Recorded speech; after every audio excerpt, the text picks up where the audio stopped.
আসসালামু আলাইকুম। সবাই কেমন আছেন? আশা করি ভালো আছেন। আমি ফার্মিং উইথ মুসা।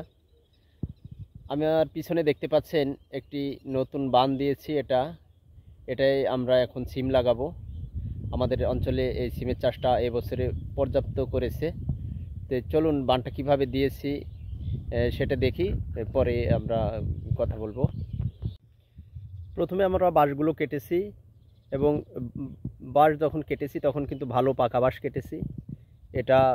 এই বানটা অনেক শক্ত করতে হয়েছে মাছাটাকে।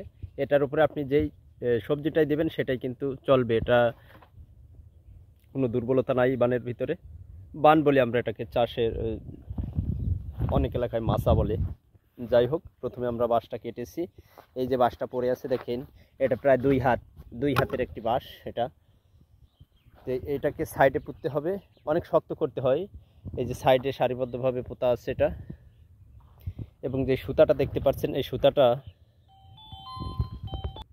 সুতোটা এটা 7 তারের সুতা।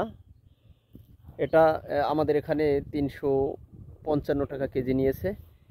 বিঘা প্রতি এই সুতাটা লাগে 4.5 কেজি, 9 কেজি সুতা লাগে 1 বিঘা জমিতে 33 শতাংশয়। এবং এই উপরে যে আরেকটা চিকন সুতা আছে, এটা কিন্তু বিঘা প্রতি লাগে 4 কেজি।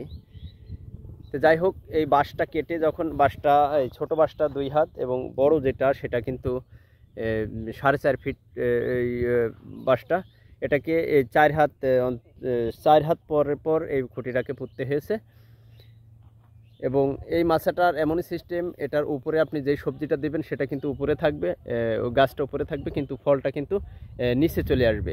তা আমরা এখানে সিমের চাষটা করব এখন। আমাদের অঞ্চলে ব্যাপক সিমের এবছরে চাষ। এই চাষটা অন্য এলাকায় ছিল, ওই এলাকা থেকেই মানে এখন ওইটা প্রতি বছর করে ওই জমিগুলো মানে নষ্ট হয়ে যাওয়ার পরে আমরা আমাদের অঞ্চলে এই চাষটা চলে আসছে। যাই হোক, এখন এবছর আমরা সিমটা প্রথম লাগাচ্ছি, দেখা যাক কী হয়। তো বানটা দিতে অনেক সুন্দর বান। এটা নিচে আপনি যা ইচ্ছা তাই করতে পারেন। যদি মনে করেন যে আমি সিম লাগানোর শেষে যদি আমি এই মাছাটাকে না ভাঙবো, তাহলেও আপনার কোনো সমস্যা নাই। বাঁশের খুঁটিগুলো কিন্তু এইভাবে দাঁড়িয়ে থাকবে। আপনি এই ফাঁকা জমির ভিতরে কিন্তু অন্য আবাদ করতে পারেন, কোনো সমস্যা নাই এতে। আমি আগামীকাল সিমটা লাগাবো, আপনাদেরকে আমি ইনশাল্লাহ ভিডিওটা দেখাবো। আজকে এ পর্যন্ত, আল্লাহ হাফেজ।